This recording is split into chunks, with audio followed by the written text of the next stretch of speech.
Hi ಸ್ನೇಹಿತರೆ, ಇವತ್ತಿನ ಒಂದು ವಿಡಿಯೋ ಏನಪ್ಪಾ ಅಂತಂದ್ರೆ ಸಾಮಾನ್ಯ ಜಿಕೆಗೆ ಸಂಬಂಧಿಸಿದಂತ 20 MCQs ಇರುತ್ತೆ ನೋಡ್ರಿ.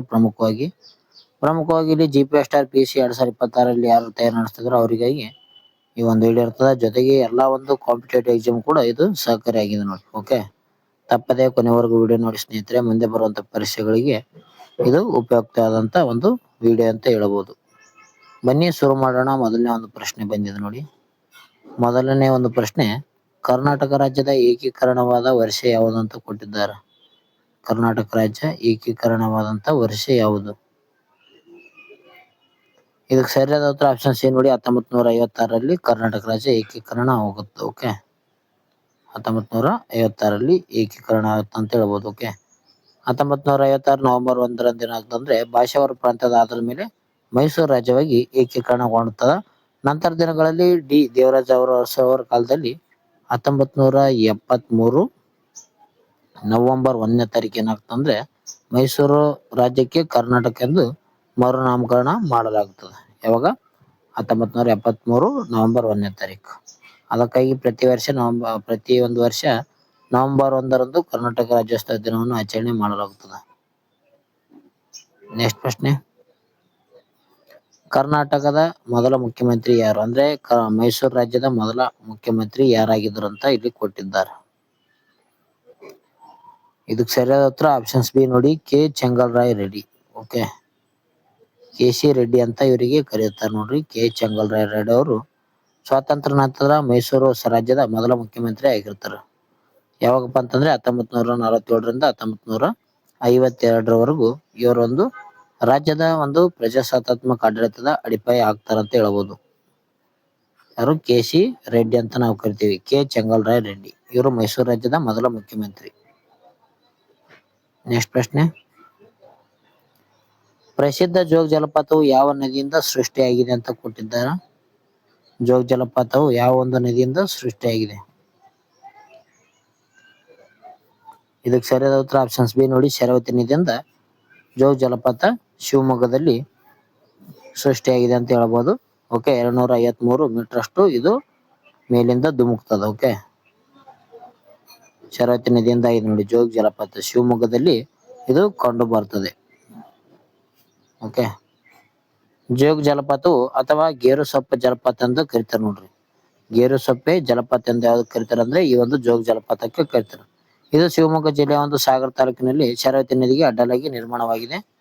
ಇದು ರಾಜಾ ರೋರೋ ರಾಕೆಟ್ ರಾಣಿ ಎಂಬ ಒಂದು 4 ಕವಲುಗಳಿಂದ ಧುಮುಕುತ್ತದೆ. ಇದರ ಎತ್ತರ ಏನಪ್ಪಾ ಅಂತಂದ್ರೆ 253 ಮೀಟರ್. ಇದು ಓಕೆ, ಇದು 8ನೇ ಕ್ಲಾಸ್ ಬುಕ್ ನಲ್ಲಿ ಇದೆ ನೋಡಿ. ಓಕೆ, ಭೂಗೋಳ ಒಂದು ಸಮಾಜದಲ್ಲಿ ಭೂಗೋಳದಲ್ಲಿ ಕಂಡು ಬರ್ತದೆ. ಓಕೆ, ನೆಕ್ಸ್ಟ್, ಭಾರತದ ಸಂವಿಧಾನದಲ್ಲಿ ಮೂಲಭೂತ ಹಕ್ಕುಗಳನ್ನು ಯಾವ ಭಾಗದಲ್ಲಿ ಸೇರಿಸಲಾಗಿದೆ ಅಂತ ಕೊಟ್ಟಿದ್ದಾರೆ.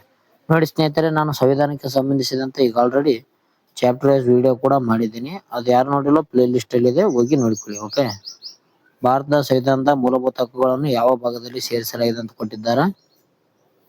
ಇದಕ್ಕೆ ಸರಿಯಾದ ಉತ್ತರ ಆಪ್ಷನ್ಸ್ ಬಿ ನೋಡಿ, 3ನೇ ಭಾಗದಲ್ಲಿ ಸೇರ್ಪಡೆ ಮಾಡಲಾಗಿದೆ. ಓಕೆ, 3ನೇ ಭಾಗದಲ್ಲಿ ಇದೆ ನೋಡಿ. ಇದು 12ರಿಂದ 35ರ ವಿಧಿವರೆಗೂ ಕಂಡು ಬರ್ತದೆ. ಓಕೆ, 12ರಿಂದ 35ನೇ ವಿಧಿವರೆಗೂ ಇದು ಕಂಡು ಬರ್ತದೆ. ಇದನ್ನು ಭಾರತದ ಮ್ಯಾಗ್ನಾ ಕಾರ್ಟಾ ಎಂದು ಕೂಡ ಕರೀತಾರೆ ನೋಡ್ರಿ. ಅದಕ್ಕೆ ಮೂಲಭೂತ ಹಕ್ಕುಗಳನ್ನು ಭಾರತದ ಮ್ಯಾಗ್ನಾ ಕಾರ್ಟಾ ಎಂದು ಕರೆಯುತ್ತಾರೆ. ಇದನ್ನು ಅಮೆರಿಕ ಸಂವಿಧಾನದಿಂದ ಎರವಲು ಪಡೆಯಲಾಗಿದೆ ಅಂತಾನೆ ಹೇಳ್ಬೋದು. ಓಕೆ, ಮೂಲಭೂತ ಹಕ್ಕುಗಳನ್ನು ಯಾವ ದೇಶದ ಒಂದು ಸಂವಿಧಾನದಿಂದ ಎರವಲು ಪಡೆಯಲಾಗಿದೆ ಅಂತ ಪ್ರಶ್ನೆಯನ್ನು ಕೇಳಿದ್ದಾರೆ. ಇದಕ್ಕೆ ಯಾವ್ದಂದ್ರೆ USA ಅಂತ ನೋಡಿ. USA, United state America. Next, Kannada ಸಾಹಿತ್ಯದಲ್ಲಿ ಮೊದಲ ಜ್ಞಾನಪೀಠ ಪ್ರಶಸ್ತಿ ಪಡೆದ ಮಹನೀಯರು ಯಾರು ಅಂತ ಕೊಟ್ಟಿದ್ದಾರೆ. ಓಕೆ, ಕನ್ನಡದ ಒಂದು ಸಾಹಿತ್ಯದಲ್ಲಿ ಮೊದಲ ಜ್ಞಾನಪೀಠ ಪ್ರಶಸ್ತಿಯನ್ನು ಪಡೆದುಕೊಂಡಿರುವಂತ ವ್ಯಕ್ತಿ ಯಾರಂತ ಇಲ್ಲಿ ಕೊಟ್ಟಿದ್ದಾರೆ. ಸರಿಯಾದ ಉತ್ತರ options B Kuvempu. Okay, Kuvempu ಅವರು ಕುಪ್ಪಳ್ಳಿ ವೆಂಕಟಪ್ಪ ಪುಟ್ಟಪ್ಪ ಅಂತ ಇವರ ಪೂರ್ಣವಾಗಿದೆ. ಇವರಿಗೆ ಕುವೆಂಪು ಅಂತ ಕರಿತಾರೆ ನೋಡ್ರಿ. ಇವ್ರು ಏನಪ್ಪಾ ಅಂತಂದ್ರೆ ಜ್ಞಾನಪೀಠ ಪ್ರಶಸ್ತಿ ಪಡೆದ ವ್ಯಕ್ತಿಯಾಗಿದ್ದಾರೆ ನೋಡ್ರಿ. ಕನ್ನಡ ಸಾಹಿತ್ಯದಲ್ಲಿ ಮೊದಲ ಜ್ಞಾನಪೀಠ ಪ್ರಶಸ್ತಿ ಪಡೆದುಕೊಳ್ಳುತ್ತಾರೆ. ಓಕೆ, KV ಪುಟ್ಟಪ್ಪ ಅಂತ ಕರೀತಾರೆ ಇವ್ರಿಗೆ. ಓಕೆ, ಇವರೊಂದು ಕೃತಿ ಯಾವ್ದಪ್ಪ ಅಂತಂದ್ರೆ ಶ್ರೀ ರಾಮಾಯಣ ದರ್ಶನಂ ಎಂಬ ಒಂದು ಕೃತಿಗಾಗಿ 1967ರಲ್ಲಿ ಜ್ಞಾನಪೀಠ ಪ್ರಶಸ್ತಿಯನ್ನು ನೀಡಿ ಗೌರವಿಸಲಾಗುತ್ತದೆ. ಯಾವಾಗ? 1967ರಲ್ಲಿ. ಇದು ಕನ್ನಡಕ್ಕೆ ಒಲಿದ ಮೊದಲ ಜ್ಞಾನಪೀಠ ಪ್ರಶಸ್ತಿಯಾಗಿದೆ ಅಂತ ಹೇಳಬಹುದು. ಕುವೆಂಪು ಅವರು ಕನ್ನಡಕ್ಕೆ ಜ್ಞಾನಪೀಠ ಪ್ರಶಸ್ತಿಯನ್ನು ತಂದಂತ ಮೊದಲ ವ್ಯಕ್ತಿಯಾಗಿದೆ ನೋಡ್ರಿ. ನೆಕ್ಸ್ಟ್, ಭಾರತೀಯ ಬಾಹ್ಯಾಕಾಶ ಸಂಶೋಧನಾ ಸಂಸ್ಥೆಯ ಪ್ರಧಾನ ಕಚೇರಿ ಎಲ್ಲಿದೆ ಅಂತ ಕೊಟ್ಟಿದ್ದಾರೆ. ISRO, Indian space research organisation ಅಂತ ಕರಿತೀವಿ. ಇದರ ಒಂದು ಪ್ರಧಾನ ಕಚೇರಿ ಯಾವ ಸ್ಥಳದಲ್ಲಿ ಕಂಡು ಬರ್ತದೆ? ಸರಿಯಾದ ಉತ್ತರ ಆಪ್ಷನ್ಸ್ ಡಿ ನೋಡಿ, ಬೆಂಗಳೂರಿನಲ್ಲಿ ಇದರ ಒಂದು ಪ್ರಧಾನ ಕಚೇರಿ ಕಂಡು ಬರ್ತದೆ. Okay, Indian space research organisation ಅಂತ ಕರಿತೀವಿ.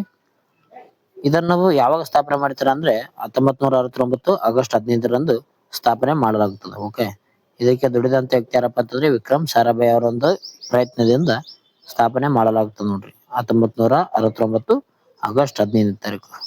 ಇದರ ಪ್ರಧಾನ ಕಚೇರಿ ಎಲ್ಲಿದೆಪ್ಪ ಅಂತಂದ್ರೆ ಬೆಂಗಳೂರಿನಲ್ಲಿದೆ.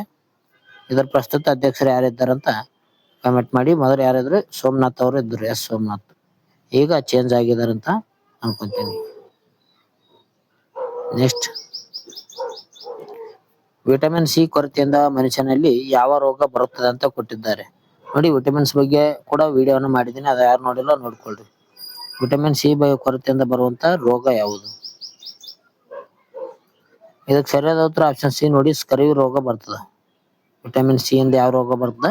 ಸ್ಕರ್ವಿ ರೋಗ ಬರ್ತದೆ. ಓಕೆ, ವಿಟಮಿನ್ ಎ ಇಂದ ಏನಪ್ಪಾ ಅಂತಂದ್ರೆ ಇರುಳು ಗುರುತನ. ಅದೇ ರೀತಿ ವಿಟಮಿನ್ ಡಿ ಇಂದ ರಿಟೆಕ್ಸ್ ರೋಗ ಬರ್ತದೆ ನೋಡ್ರಿ. ವಿಟಮಿನ್ ಬಿ ಇಂದ ಬೇರೆ ಬೇರೆ ರೋಗ ಬರ್ತದೆ. ಓಕೆ, ವಿಟಮಿನ್ ಸಿ ಇದಕ್ಕೆ ಏನಂತ ಕರಿತಾರೆ ಅಂದ್ರೆ ಅಸ್ಕೋರ್ಬಿಕ್ ಆಸಿಡ್ ಅಂತ ಕರಿತಾರೆ ನೋಡ್ರಿ. ಇದರ ಒಂದು ಕೊರತೆಯಿಂದ ಏನಂದ್ರೆ ಸ್ಕರ್ವಿ ರೋಗ ಬರ್ತದೆ. ಇದರಿಂದ ವಸಡುಗಳಲ್ಲಿ ರಕ್ತಸ್ರಾವ, ಕೀಲು ನೋವು ಮತ್ತು ಆಯಾಸ ಉಂಟಾಗುತ್ತದೆ. ವಿಟಮಿನ್ ಸಿ ಯಾವ ಹಣ್ಣಿನಲ್ಲಿ ಕಂಡು ಬರ್ತದೆ ಅಂದ್ರೆ ನಿಂಬೆ ಹಣ್ಣು, ಕಿತ್ತಾಳೆ ಹಣ್ಣು ಮುಂತಾದ ಸಿಟ್ರಸ್ ಹಣ್ಣುಗಳಲ್ಲಿ ಇದು ಹೇರಳವಾಗಿ ಸಿಗುತ್ತದೆ ಅಂತ ಹೇಳಬಹುದು. Vitamin C. ಓಕೆ, ನಿಂಬೆಹಣ್ಣಿನಲ್ಲಿ ಕಂಡು ಬರ್ತದೆ, ನೆಲ್ಲಿಕಾಯಿನಲ್ಲಿ ಕೂಡ ಕಂಡು ಬರ್ತದೆ ನೋಡ್ರಿ. ನೆಕ್ಸ್ಟ್ ಪ್ರಶ್ನೆ, ಕನ್ನಡದ ಅತ್ಯಂತ ಹಳೆಯ ಶಾಸನವಾದ ಹಲ್ಮಿಡಿ ಶಾಸನವು ಯಾವ ಜಿಲ್ಲೆಯಲ್ಲಿ ದೊರೆತಿದೆ ಅಂತ ಕೊಟ್ಟಿದ್ದಾರೆ. ಹಲ್ಮಿಡಿ ಶಾಸನ ದೊರೆತಂತ ಸ್ಥಳ ಯಾವುದು? ಓಕೆ, ಇದಕ್ಕೆ ಸರಿಯಾದ ಉತ್ತರ ಹಾಸನ್ ನೋಡ್ರಿ. ಹಾಸನ್ನಲ್ಲಿ ಕಂಡು ಬರ್ತದೆ. ಓಕೆ, ಹಲ್ಮಿಡಿ ಶಾಸನ 450ರಲ್ಲಿ ಕಂಡು ಬಂದಿದೆ. ಓಕೆ, ಹಲ್ಮಿಡಿ ಶಾಸನ ಯಾವಾಗ? ಕ್ರಿಸ್ತ ಶಕ 450ರಲ್ಲಿ ಹಾಸನ ಜಿಲ್ಲೆಯ ಬೇಲೂರು ತಾಲೂಕಿನ ಒಂದು ಹಲ್ಮಿಡಿ ಎಂಬ ಒಂದು ಗ್ರಾಮದಲ್ಲಿ ಸಿಕ್ಕಿದೆ ಅಂತ ನಾವು ಹೇಳ್ತೀವಿ. ಇದು ಕದಂಬ ವಂಶದ ಕಾಕುಸ್ಥವರ್ಮನ ಕಾಲಕ್ಕೆ ಸೇರಿದ್ದಾಗಿದೆ. ಕನ್ನಡ ಒಂದು ಭಾಷೆ ಪ್ರಾಚೀನತೆ ಸಾಕ್ಷಿಯಾಗಿದೆ ಅಂತ ಹೇಳಬಹುದು. ಯಾವುದು? ಈ ಒಂದು ಹಲ್ಮಿಡಿ ಶಾಸನ. ಇದೆಲ್ಲಿ ಕಂಡು ಬರ್ತಂದ್ರೆ ಹಾಸನದಲ್ಲಿ ಕಂಡು ಬರ್ತದೆ ನೋಡ್ರಿ. ಓಕೆ, ಇದು ಯಾವ ಒಂದು ರಾಜವಂಶಕ್ಕೆ ಸಂಬಂಧಿಸಿದೆ ಅಂದ್ರೆ ಕದಂಬ ರಾಜವಂಶಕ್ಕೆ ಸಂಬಂಧಿಸಿದೆ. ರಾಜ ಯಾರಪ್ಪ ಅಂತಂದ್ರೆ ಕಾಕುಸ್ಥ ವರ್ಮ. ನೆಕ್ಸ್ಟ್, ಕರ್ನಾಟಕದ ಅಧಿಕೃತ ರಾಜ್ಯ ಪ್ರಾಣಿ ಯಾವುದು? ಕರ್ನಾಟಕದ ಅಧಿಕೃತ ರಾಜ್ಯ ಪ್ರಾಣಿ ಯಾವುದಂತ ಕೊಟ್ಟಿದ್ದಾರೆ. ಇದನ್ನು ನೀವು ಕಮೆಂಟ್ ಮೂಲಕ ತಿಳಿಸಿ. ಓಕೆ, ಕಮೆಂಟ್ ಮೂಲಕ ಇದರ ಒಂದು ಉತ್ತರವನ್ನು ತಿಳಿಸಿ. ನೆಕ್ಸ್ಟ್ ಪ್ರಶ್ನೆ ಹೋಗೋಣ ನಾವು. ನೆಕ್ಸ್ಟ್ ಪ್ರಶ್ನೆ ಬಂದಿದೆ ನೋಡಿ, ವಿಜಯಪುರದ ಪ್ರಸಿದ್ಧ ಗೋಲ್ ಗುಂಬಜ್ ಅನ್ನು ನಿರ್ಮಿಸಿದವರು ಯಾರಂತ ಕೊಟ್ಟಿದ್ದಾರೆ. ಬಹುಮನಿ ಸುಲ್ತಾನರಲ್ಲಿ ಈ ಒಂದು ವಿಶೇಷತೆ ಕಂಡು ಬರ್ತದೆ ಅಂತ ಹೇಳ್ಬೋದು. ಓಕೆ, ವಿಜಯಪುರದಲ್ಲಿ ಪ್ರಸಿದ್ಧ ಗೋಲ್ ಗುಂಬಜ್ ಅನ್ನು ನಿರ್ಮಾಣ ಮಾಡಿದಂತ ವ್ಯಕ್ತಿ ಯಾರಂತ ಕೊಟ್ಟಿದ್ದಾರೆ. ಓಕೆ, ಇದಕ್ಕೆ ಸರಿಯಾದ ಉತ್ತರ ಮೊಹಮ್ಮದ್ ಆದಿಲ್ ಶಾ ನೋಡ್ರಿ. ಆಪ್ಷನ್ಸ್ ಬಿ ಸರಿಯಾದ ಉತ್ತರ ಆಗಿದೆ. ಓಕೆ, ಇದನ್ನು 17ನೇ ಶತಮಾನದಲ್ಲಿ ಬಿಜಾಪುರದ ಸುಲ್ತಾನರಾಗಿರುವಂತ ಮೊಹಮ್ಮದ್ ಆದಿಲ್ ಶಾ ಏನ್ ಮಾಡ್ತಾನ ಅಂದ್ರೆ ನಿರ್ಮಾಣ ಮಾಡ್ತಾನ.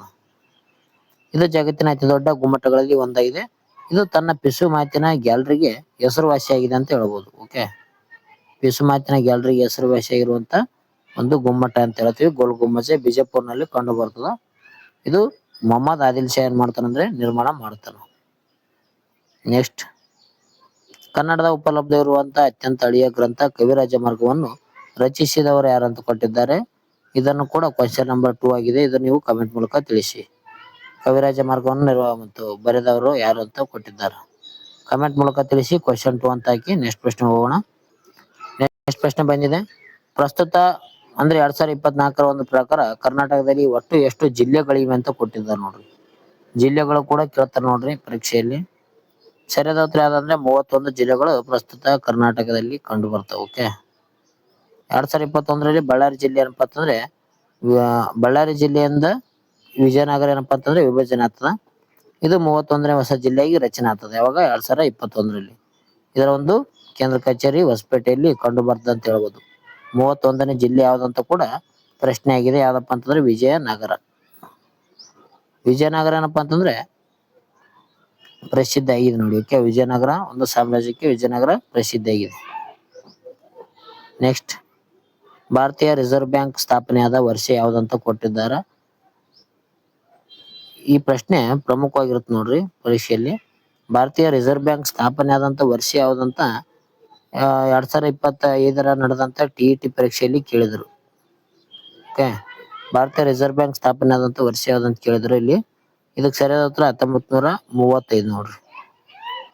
TET ಪರೀಕ್ಷೆಯಲ್ಲಿ ಏನ್ ಕೇಳಿದ್ರಪ್ಪ ಅಂತಂದ್ರೆ ಭಾರತೀಯ ರಿಸರ್ವ್ ಬ್ಯಾಂಕ್ ಯಾವಾಗ ರಾಷ್ಟ್ರೀಕರಣಗೊಂಡಿತ್ತು ಅಂತ ಕೊಟ್ಟಿದ್ರು. ಇದಕ್ಕೆ ಸರಿಯಾದ ಉತ್ತರ ಏನಂದ್ರೆ 1949.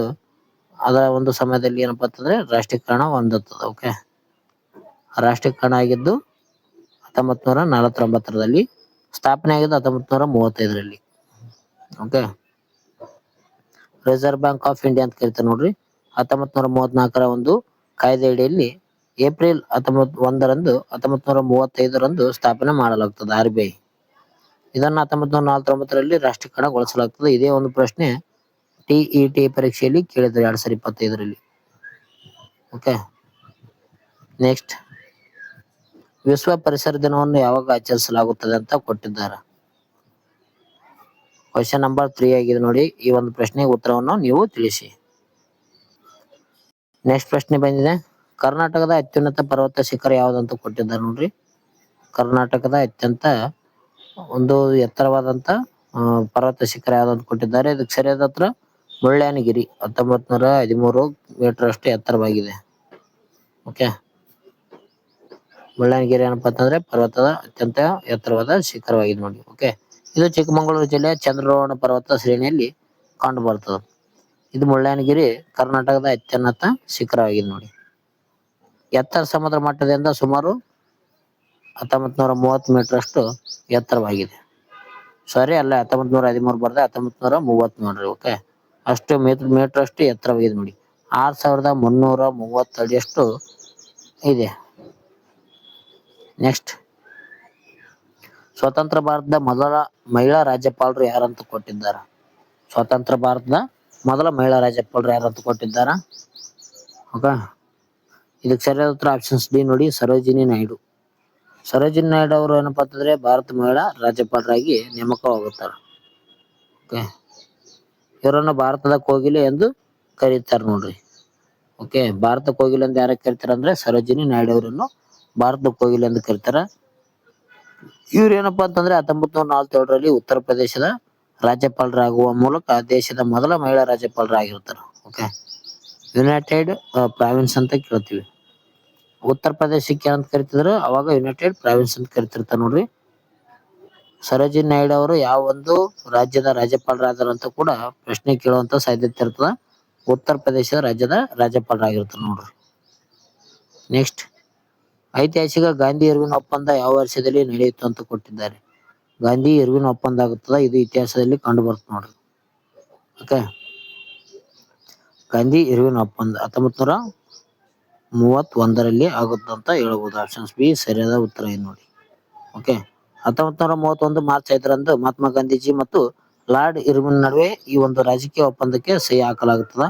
ಇದರ ಒಂದು ಪರಿಣಾಮವಾಗಿ ಏನಪ್ಪಾ ಅಂತಂದ್ರೆ ಕಾಂಗ್ರೆಸ್ ಎರಡನೇ ಒಂದು ದುಂಡು ಮೇಜಿನ ಸಮ್ಮೇಳನದಲ್ಲಿ ಭಾಗವಹಿಸ್ತದ ನೋಡಿ. ಮೊದಲನೇ ದುಂಡು ಮೇಜಿನ ಸಮ್ಮೇಳನದಲ್ಲಿ ಕಾಂಗ್ರೆಸ್ ಭಾಗವಹಿಸಿರಲ್ಲ. ಬದಲಾಗಿ ಎರಡನೇ ದುಂಡು ಮೇಜಿನ ಸಮ್ಮೇಳನದಲ್ಲಿ ಕಾಂಗ್ರೆಸ್ ಭಾಗವಹಿಸಿರ್ತದ. ಅದಕ್ಕೆ ಗಾಂಧೀಜಿಯವರು ಇರ್ತಾರೆ ನೋಡ್ರಿ. ಎರಡನೇ ದುಂಡು ಮೇಜಿನ ಸಮ್ಮೇಳನದಲ್ಲಿ ಭಾಗವಹಿಸಿದಂತ ಕಾಂಗ್ರೆಸ್ ವ್ಯಕ್ತಿ ಯಾರಪ್ಪ ಅಂತಂದ್ರೆ ಗಾಂಧೀಜಿ ಆಗಿದ್ದಾರೆ. ನೆಕ್ಸ್ಟ್, ಭಾರತದ ರಾಷ್ಟ್ರಗೀತೆ ವಂದೇ ಮಾತರವನ್ನು ಯಾವ ಕಾದಂಬರಿಯಿಂದ ಆಯ್ದುಕೊಳ್ಳಲಾಗಿದೆ ಅಂತ ಕೊಟ್ಟಿದ್ದಾರೆ. ಓಕೆ, ಇದಕ್ಕೆ ಸರಿಯಾದ ಉತ್ತರ ಆನಂದ್ ಮಠ ನೋಡ್ರಿ. ಆನಂದ್ ಮಠದಿಂದ ಕಾದಂಬರಿಯಿಂದ ಆಯ್ದುಕೊಳ್ಳಲಾಗಿದೆ. ಓಕೆ, ಬಂಕಿಂ ಚಂದ್ರ ಚಟರ್ಜಿ ಅವರ ಒಂದು ಸಂಸ್ಕೃತದಲ್ಲಿ ಬರೆದಂತ ವಂದೇ ಮಾತರಂ ಗೀತೆಯನ್ನು ಅವರ ಒಂದು ಪ್ರಸಿದ್ಧ ಒಂದು ಬಂಗಾಳಿ ಕಾದಂಬರಿ ಆಗಿರುವಂತ ಆನಂದ್ ಮಠದಿಂದ ಆಯ್ದುಕೊಳ್ಳಲಾಗಿದೆ ನೋಡಿ. 1882ರಲ್ಲಿ ಈ ಒಂದು ಆನಂದ್ ಮಠ ಕಾದಂಬರಿಯನ್ನು ಬರೀತಾರ ಬಂಕಿಂ ಚಂದ್ರ ಚಟರ್ಜಿ ಅವರು. ನೆಕ್ಸ್ಟ್ ಕಾನ್ಸ್ಟಿಟ್ಯೂಷನ್ ಕ್ವಶನ್ ಇದೆ ನೋಡಿ. ಲೋಕಸಭೆ ಸದಸ್ಯರಾಗಲು ಇರಬೇಕಾದಂತ ಕನಿಷ್ಠ ವಯಸ್ಸು ಎಷ್ಟು ಅಂತ ಕೊಟ್ಟಿದ್ದಾರೆ. ಓಕೆ, ಲೋಕಸಭೆ ಸದಸ್ಯರಾಗಲು ಇರಬೇಕಾದಂತ ವಯಸ್ಸು ಎಷ್ಟು? ಇದಕ್ಕೆ ಸರಿಯಾದ ಉತ್ತರ ಆಪ್ಷನ್ಸ್ ಬಿ ನೋಡಿ, 25 ವಯಸ್ಸಾಗಿರ್ಬೇಕು. ಲೋಕಸಭೆ ಸದಸ್ಯರಾಗಲು ಇರಬೇಕಾದಂತ ವಯಸ್ಸು ಎಷ್ಟಪ್ಪ ಅಂತಂದ್ರೆ 25. ಓಕೆ, ಅದೇ ರೀತಿಯಾಗಿ ರಾಜ್ಯಸಭೆಗೆ 30 ಬರ್ತದೆ. ರಾಷ್ಟ್ರಪತಿ ಅವರಿಗೆ ಮತ್ತು ಉಪರಾಷ್ಟ್ರಪತಿ ರಾಜ್ಯಪಾಲರಿಗೆ ಎಷ್ಟು ವಯಸ್ಸಿರ್ಬೇಕಂದ್ರೆ 35 ವಯಸ್ಸಿರ್ಬೇಕಾಗ್ತದೆ.